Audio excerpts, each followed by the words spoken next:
chers invités, mesdames et messieurs, monsieur le président du FOGECA, cher Amadou Diagne, cher grand frère, c'est avec un immense plaisir que je viens délivrer le message de monsieur le Premier ministre Amadou Ba, empêché, qui vous remercie et me demande, avec cet honneur qu'il me fait, de répondre à votre invitation. Il magnifie les contributions de qualité pour des avancées significatives dans nos pays du FOGECA. Le thème choisi pour cette 16e édition du FOGECA, à savoir l'intégration économique en Afrique, est un défi majeur pour le continent et un enjeu du présent et de l'avenir, à l'heure de l'implémentation de la zone de libre-échange continentale. Devant les crises multiformes auxquelles le monde fait face actuellement et devant les incertitudes et les foyers subversifs que ces crises engendrent, l'intégration continentale est plus que jamais nécessaire.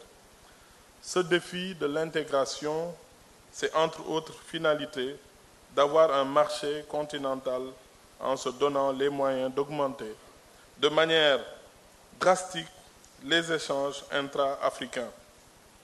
En effet, par la fraternité qui gouverne les rapports entre nos peuples, nous devons concrétiser la promesse des communs africains et contribuer à tracer les contours du panafricanisme des peuples solidaires, celui qui précède le panafricanisme des États à unir dans des économies aux interconnexions réelles.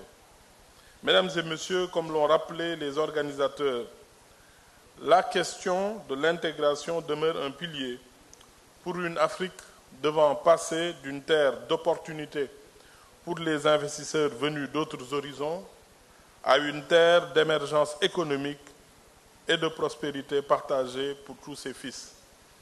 Une initiative comme le lancement du commerce guidé de la ZLECAf permet l'échange de 98 produits dans le cadre du régime commercial préférentiel de la zone et constitue un pas important vers l'intensification du commerce intra-africain qui représente actuellement moins de 17% des échanges extérieurs du continent.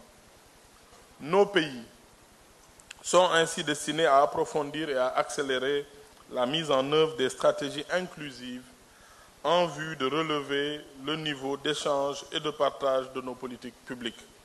Aussi, en inscrivant la jeunesse et l'approche genre dans l'agenda du forum, le FOGECA pose la question fondamentale de l'intégration des jeunes et des femmes dans les politiques publiques de développement, avec notamment les solutions offertes par les outils du digital.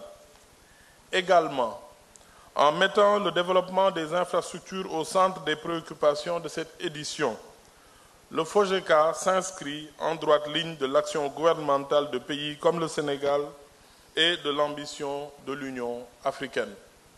Sur cet enjeu du développement des infrastructures, il me plaît de rappeler les mots prononcés par son Excellence, Monsieur le Président de la République Macky Sall, lors de la 17e session extraordinaire de la conférence de l'Union africaine sur l'industrialisation tenue il y a un an, en novembre 2022.